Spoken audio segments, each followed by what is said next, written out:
Nosso bom dia a todos. Que Jesus, o nosso mestre e o nosso amigo de cada instante, nos abençoe mais uma vez na nossa humilde tarefa desta manhã. Sempre lembrando, nós estamos aqui como aprendizes uns dos outros, seja na casa espírita, seja no nosso ambiente familiar, no planeta Terra. Nós estamos aqui como aprendizes, ok? Então, nós vamos aqui começar a nossa despretensiosa palavra, tá? A doutrina espírita, com seus ensinamentos luminosos, ela vai nos esclarecer sobre o objetivo principal de nossas vidas aqui na Terra, no planeta, nossas múltiplas vidas. Então, a doutrina espírita vai nos trazer esse esclarecimento. Qual é o objetivo principal de eu estar fazendo parte aqui do planeta Terra? A doutrina nos revela que a mais importante tarefa que temos, veja bem, a mais importante tarefa que temos é de nos autoconhecer. É o autoconhecimento.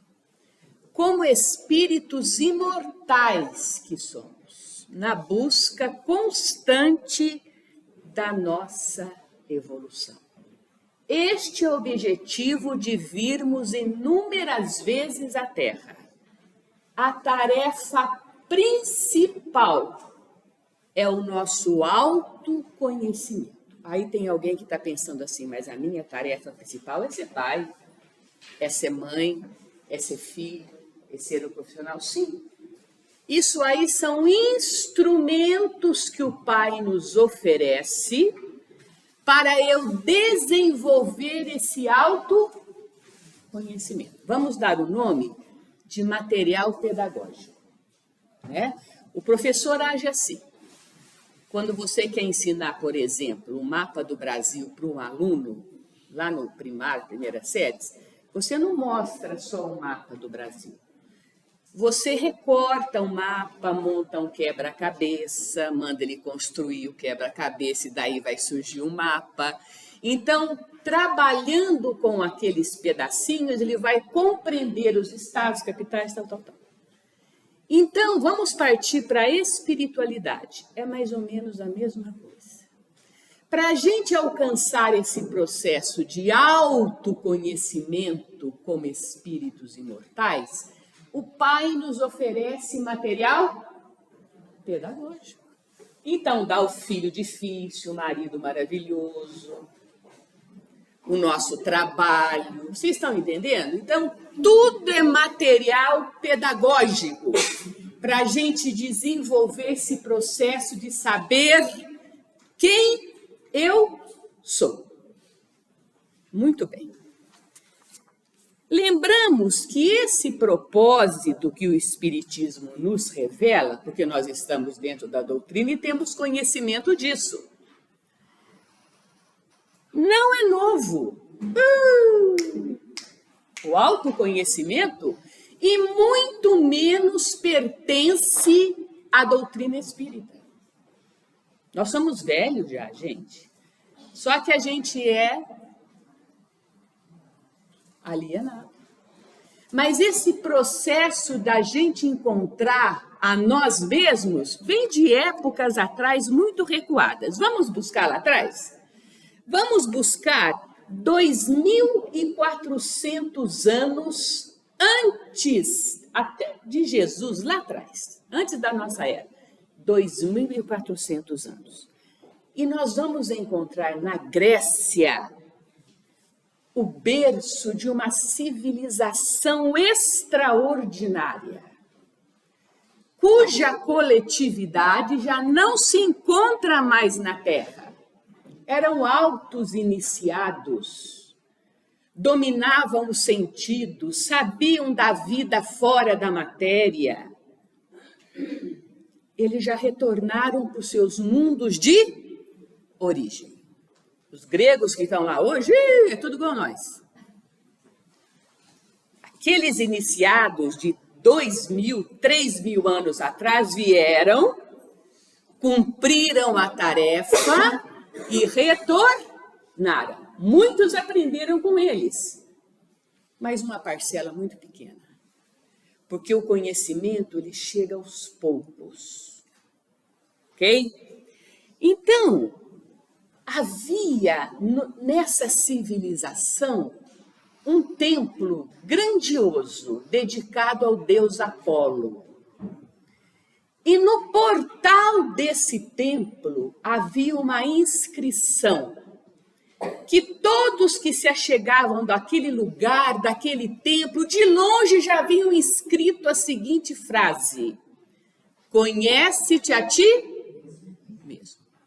E essa frase tem um complemento: conhece-te a ti mesmo e conhecerás o universo. Pronto, acabou. Meu Deus, que frase é essa? Essa expressão foi usada por Sócrates, os grandes filósofos, Platão, que foram os cursores do Espiritismo. Está lá no Evangelho segundo o Espiritismo. Eles ajudaram, faziam parte daquela equipe de espíritos que vieram implantar o Espiritismo na Terra. Então, Sócrates ensinava aqueles alunos, quem teve o privilégio de participar como alunos dele, conhece-te a ti mesmo, ou seja, vamos procurar entender o que quer dizer essa expressão, conhece-te a ti mesmo, ou seja, para avaliarmos, para compreendermos, para conhecermos o que está fora de nós, eu preciso primeiro me autoconhecer. Se eu não tenho luz no meu mundo íntimo, eu não consigo compreender o que está fora. Porque, na verdade, eu vou falar uma coisa aqui para vocês, difícil de compreender. Não existe o fora. Só existe o dentro. Tudo que está fora é reflexo nosso. Vamos dar um exemplo? Eu estava até conversando com o doutor Amilcar. O nosso mundo, a condição que ele está hoje. Todo mundo não queixa do mundo? Tá isso, tá aquilo, tá. Tem coisa boa, lógico, mas está complicado. Por que o mundo está assim? Ele é reflexo do quê? Do nosso íntimo. Do que está aqui. A partir do momento que eu mudo o que está aqui, eu mudo o que está fora, dentro do meu lar, dentro da casa espírita, na sociedade. Então, Jesus dizia, o que Jesus dizia? Olha, não fica olhando o cisco no olho do outro. Olha o seu cisco. Então, muitas vezes, quando você olha o cisco no olho do outro, você está projetando o seu cisco, tá? Então, isso aí é um pedacinho do que seria esse conhece-te a ti mesmo. Então, esse processo de autoconhecimento é a tarefa principal que nós temos aqui na Terra e o que nos move a reencarnarmos e reencarnarmos e reencarnarmos o nosso planeta. É esse processo. Enquanto eu não me autoconhecer, mudar, me transformar e, consequentemente, ajudar a transformar o mundo fora, eu continuo nessa cegueira, nessa ignorância espiritual. Muito bem. Então, nós estamos nesse caminho do autoconhecimento há bilênios. Uma vez perguntaram para o Chico assim, ô Chico, nós estamos, como é que está o nosso caminhar? Ele só respondeu assim, nós estamos no caminho. Pronto. Deu para entender? Nós estamos no caminho, na busca desse processo. Então, esse nosso despertar já vem de bilênios. Vocês querem ver? Nós já percorremos a fase das sensações, está lá no Evangelho essa lição.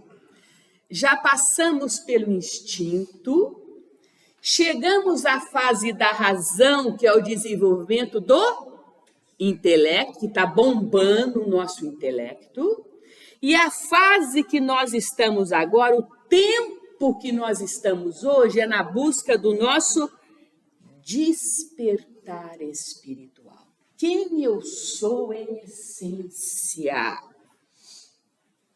Quem eu sou? Além de um corpo, além do que eu toco, além do que eu vejo, além do que eu ouço, quem eu sou? Então, passamos por todo esse processo para chegar até aqui. Jesus, quando esteve fisicamente entre nós, ele demonstrou a cada ensino, a cada palavra, a cada gesto que aqui estava, para nos auxiliar a tirar os véus, as capas que encobrem a nossa essência. Todos os ensinos dele foram para nos alertar sobre isso. Aquelas passagens que ele trazia, para nos alertar sobre essa busca nossa. Então, nós sairmos da caverna do eu, do orgulho, do egoísmo, do materialismo e fazer brilhar a nossa luz. Essas são as chagas da humanidade. É só você consultar as obras espíritas. O orgulho, o poder, o materialismo, o egoísmo são as chagas que nos prendem ainda ao campo da inferioridade. E Jesus veio para retirar isso de nós. Ele dizia, ó, vós sois luzes. Dá para entender isso? Vós sois Deus, e se vocês quiserem, vocês podem fazer o que eu faço e muito mais. Mas está tudo encoberto. Tem que passar pelo processo, por isso que ele veio, para fazer o nosso despertamento. Muito bem, essa seria a primeira colocação nossa aqui. Então, eu vou fazer um convite para vocês agora. Eu vou convidar vocês para a gente fazer uma reflexão sobre uma passagem de Jesus que está narrada em João, para a gente buscar compreender um pouquinho mais esse nosso processo. Onde Jesus vai trazer de volta à vida um personagem que se encontrava morto, ok? Agora, vamos entender essa morte aqui. A morte do simbolismo não da morte física. Veja bem, pois nesse caso da morte física, nem Jesus poderia intervir, como está lá no Livro dos Espíritos. Por quê? Porque haveria uma derrogação, uma quebra das leis divinas. Porque quando a pessoa desencarna, e se rompem os laços que unem o espírito à matéria, não tem volta. Então, haveria uma derrogação das leis, uma derrubada das leis de Deus, tá? Então, o que nós temos aqui será uma morte aparente, a chamada, por exemplo, catalepsia, ok? Letargia, onde a pessoa parece morta, mas na realidade ela está em um sono profundo. Vamos buscar o simbolismo disso. Inclusive, quem quiser conhecer mais sobre isso, vai lá no livro Céu e Inferno. Tem um espírito que passa pela morte aparente, ele é enterrado vivo. E depois, lá do plano maior, ele vai dar a mensagem, ele passa por uma expiação. É um processo de resgate, que Deus me livre. Tá? Então, ele está no processo cataléptico, ele é enterrado vivo. Ele vai contar o porquê que ele foi enterrado vivo. Houve aí uma causa para ele passar por isso, ok? Então, nessa passagem que nós vamos abordar, essa morte simbólica vai mostrar quando a criatura tem os seus olhos, os seus ouvidos, os seus sentidos fechados para a realidade do espírito. Será que nós estamos assim? Mortos? Dormindo na catalepsia espiritual? É quando a gente não reflete mais nada. É só o comer, o dormir, o viver o dia a dia, o ouvir todas essas notícias que estão aí, o ficar apavorado com tudo que está acontecendo. Então eu perco o sentido transcendente da vida. Eu me julgo somente um corpo físico. Então aí seria a morte aparente, ok? Então nós vamos iniciar aqui a passagem narrada por João com o nome do personagem. Todo mundo já sabe o nome, né? Como é que ele se chama? Lázaro. O Lázaro. Agora, esse Lázaro, ele tem um objetivo, o nome dele. É um nome grego. E significa, Lázaro significa Deus socorre. Porque no Evangelho, gente, tudo é o simbolismo. Todas as passagens têm um fundo de lição simbólica. Então, Lázaro, Deus socorre. E Lázaro possuía 2 irmãs, Marta e Maria. Eram 3 irmãos e eles moravam numa pequena aldeia chamada Betânia. E eram muito amigos de Jesus. Inclusive, Jesus costumava se hospedar na casa de Lázaro, de Maria e de Marta. E acontece que Lázaro adoece gravemente. E Maria, conhecendo, lógico, Jesus e os poderes dele, manda avisar Jesus: olha, Jesus, o Lázaro está muito doente, o senhor venha para poder ajudá-lo. Mas Jesus se achava distante, ele estava em Jerusalém, muito distante da aldeia de Betânia, e leva 2 dias para chegar até Betânia. E quando ele chega, o Lázaro já se encontrava no túmulo. Tinha morrido. Puseram ele lá na gruta. E antigamente não se colocava pessoas enterradas como hoje. Era, por exemplo, grutas naturais, uma caverna natural. Eles colocavam a pessoa ali e fechava-se a entrada através de uma grande pedra. E quando ele chega, o Lázaro já está lá dentro, a pedra fechando a entrada e um grande número de pessoas em volta ali aguardando Jesus. Claro, os curiosos, até nós estaríamos ali, se fosse naquela época, para ver o que Jesus vai fazer com aquele personagem. Muito bem. Então, Jesus se aproxima do túmulo, cercado de muitas pessoas que ali se encontravam, e dá a seguinte ordem, bem assim incisivo e em voz alta: tirai a pedra. Tirem essa pedra da frente. A grande pedra que impedia Lázaro de ver e de ouvir o chamamento do mestre. Veja, vamos buscar o lado simbólico. Olha, gente, quando a gente vai analisar uma passagem, é como uma cebola. Uma cebola, ela tem muitas camadas. Você pode pegar a camada de fora da cebola. Não está errado. Você enxerga lá. Tira a pedra, vai lá, tira a pedra, o Lázaro sai, Jesus deu a vida a Lázaro. Pronto, interpretou a parábola. Mas você pode ir na cebola numa segunda camada. Ou numa terceira camada e buscar o simbolismo profundo dos ensinos que Jesus traz. Então, vamos pegar aqui, ó. Vamos buscar o simbolismo. Vamos sair da letra. Letra quer dizer o concreto.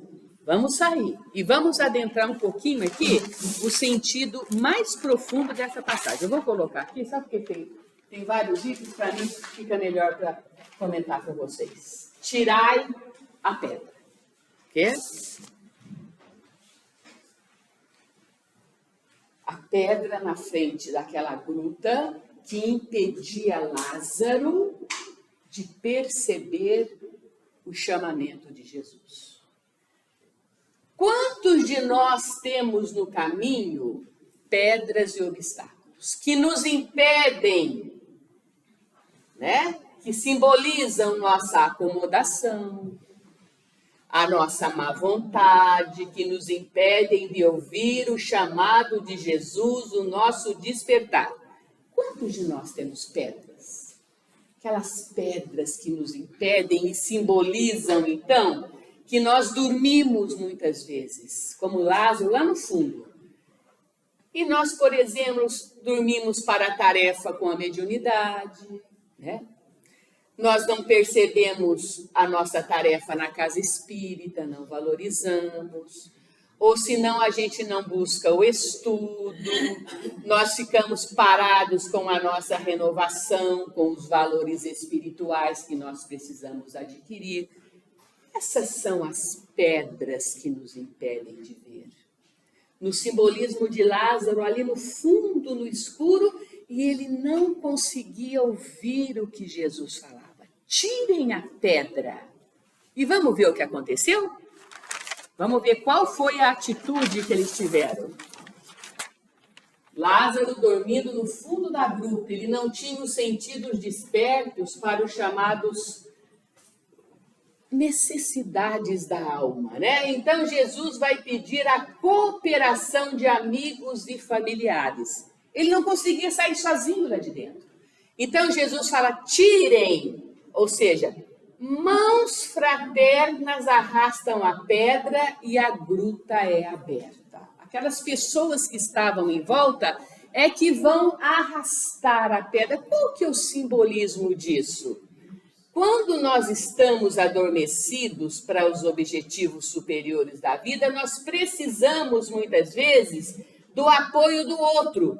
É o auxílio através da doutrina espírita, que nos tem novos valores, através de benfeitores espirituais que nos inspiram, de atividades em favor de causas nobres. Então, nós somos auxiliados a sair de dentro de nós mesmos. Tirem a pedra. Jesus podia fazer isso, claro que ele podia. Mas ele pede ajuda, mostrando que nós precisamos do outro. No nosso caso, na doutrina espírita, nós precisamos do auxílio da doutrina para despertar, para aprender, para ter uma atividade nobre, para evoluir, tá? Vamos dar aqui a continuidade. Então, tão logo a pedra é removida, Jesus vê Lázaro ali na frente e lhe dá ordem. Lázaro, venha para fora. Saia. Venha para fora da gruta. Tal acontece conosco quando despertamos para o chamado renovador. Saia da sombra, saia da escuridão, saia do teu íntimo, das tuas capas, dos véus que encobrem o Senhor. Venha para fora, mude a rota, mude os valores, busque o alto. E Lázaro está agora de pé do lado de fora, mas ele tem as mãos, os pés, e ele traz o rosto envolvido em faixas, que era comum na época envolver-se a pessoa que estava morta em panos. Então está tudo enrolado, né? E mais uma vez Jesus apela aos presentes e ordena, tirem as faixas, desata Lázaro para que ele possa sair. Desate-o e deixe-o sair. E lhe retiram as faixas que identificavam, que prendiam Lázaro. Faixas que simbolizam o orgulho, o egoísmo, o materialismo, que nos acompanham a reencarnações. Velhas faixas que ainda nos conservam presos a ilusões. Quantas faixas que nós temos que nos prendem? Quantas? Atados, né? Cheios de coisas que não têm valor mais no mundo nosso. Nós precisamos da renovação, na busca de outros valores. Então, desatai-o, deixai-o ir, e Lázaro sai. Claridade divina envolve, banha sua alma, demonstrando aí a sua renovação. Olha que mensagem que Jesus nos traz através dessa passagem. Então, não podemos ficar só na passagem de Lázaro sair para fora da gruta. Qual que é esse processo da nossa mudança, da nossa transformação? E nós temos aqui, para já quase encerrando, que o horarinho já está chegando, nosso amigo aqui, Martins Peralva, no livro Estudando o Evangelho, ele vai nos trazer a seguinte frase: não basta ser retirada a pedra por nossos amigos encarnados e desencarnados. Então, muitas vezes você quer consultar um espírito, tomar um passe, ter uma palavra, ele vai tirar aquilo de você. Não vai. É difícil. Ele pode te ajudar, te auxiliar, mas não basta a gente ouvir a ordem do Senhor para sair para fora. Não basta que nos desliguem, nos desenfaixam, deixando a gente ir. É necessário marcharmos conscientes e esclarecidos na direção da imortalidade sublime, onde o serviço com Jesus pede devotamento, renúncia, decisão e boa vontade. Então não basta só a gente ouvir, temos que agir através do serviço, da renúncia, da boa vontade, da caridade, da boa vontade conosco mesmo e buscar a nossa renovação, sair dessa gruta fechada que ainda trazemos, que simboliza o nosso coração. Essa seria a nossa mensagem de hoje. Que Jesus nos abençoe e nos fortaleça e sejamos aí Lázaros, despertos para a vida, para a tarefa principal que nos prende aqui, que é a do autoconhecimento. Que assim seja.